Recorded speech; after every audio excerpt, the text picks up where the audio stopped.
ახმად ვაიდი შევიდა ირანის კრიზისის ცენტრში და ეხლა მას ისე აღიქვამენ როგორც ადამიანს, რომელიც განსაზღვრავს რეჟიმის მიმართულებას.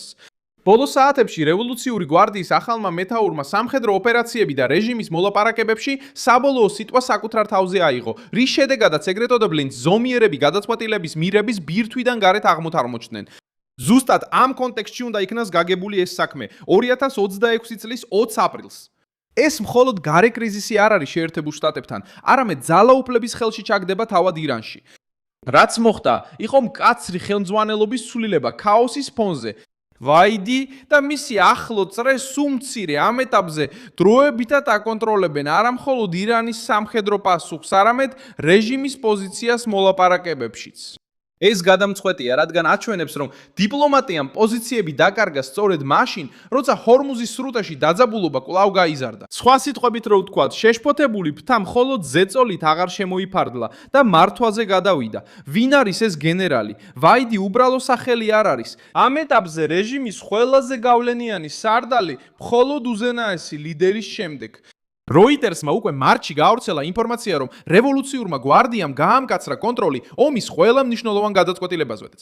და რომ ძალების ახალი ხელმძღვანელი სწორედ ახმად ვაიდი იყო, რომელიც ესწრებოდა ყველა მაღალი დონის შეხვედრას და უშუალოდ უკავშირდებოდა ისლამური სისტემის გადარჩენის სტრატეგიას. ის მხოლოდ გამორჩეული გენერალი არ არის, არამედ გენერალი, რომელსაც რეალური ძალაუფლების ბილთვად მიიჩნევენ არეულობის ფონზე. როდის გახდა ეს ცვლილება უფრო თვალსაჩინო?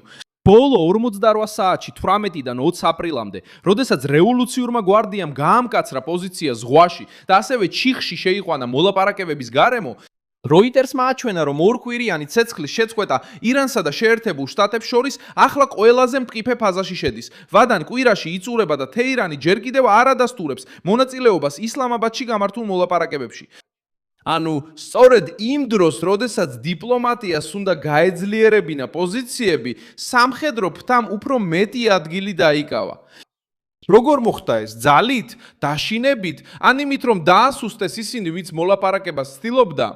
ვაიდიმ სცადა მოჰამედ ბაღერ ზოგადრი, უსაფრთხოების სტრუქტურის კიდევ ერთი მკაცრი ფიგურა შეეყვანა ირანის მოლაპარაკებების გუნდში, რათა დაეთვალიერებინა დელეგაცია და დაეფიქსირებინა ნებისმიერი კომპრომისის ნიშანი. ამის შემდეგ თავად რევოლუციურმა გვარდიამ კვლავ წამოიწყო ჰორმუზის კონტროლის თემა და დაიწყო მოქმედება როგორც უმაღლესმა ავტორიტეტმა. სურათი მარტივია, რეჟიმი დაიშალა, მოლაპარაკებების მადი და შიდა დაპირისპირების ველად გადაიქცა და სამხედრო ფრთამ იმოქმედა, რათა აღეკვეთა ნებისმიერი გამოსავალი, რომელიც ზედმეტად რბილად გამოჩნდებოდა. ამავე დროს ზღვა ამ დაპირისპირების ვიტრინად იქცა.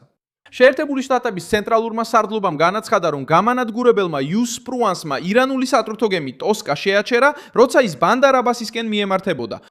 ოფიციალური განცხადების მიხედვით 6 საათის განმავლობაში არაერთი გაფრთხილება გაიცა და მას შემდეგ, რაც გემმა უარი თქვა დაემორჩილებინა, შეერთებულმა შტატებმა გემი გააუქმა და შემდეგ საზღვაო ქვეითები გაგზავნა მის დასაკავებლად. რა მოხდა? დამატებით განაცხადეს, რომ გემს სავარაუდოდ ორმაგი დანიშნულების ნივთები გადაჰქონდა. ანუ მასალები, რომლებიც ვაშინგტონის აზრით, როგორც სამოქალაქო, ისე სამხედრო მიზნებისთვის შეიძლება იქნას გამოყენებული.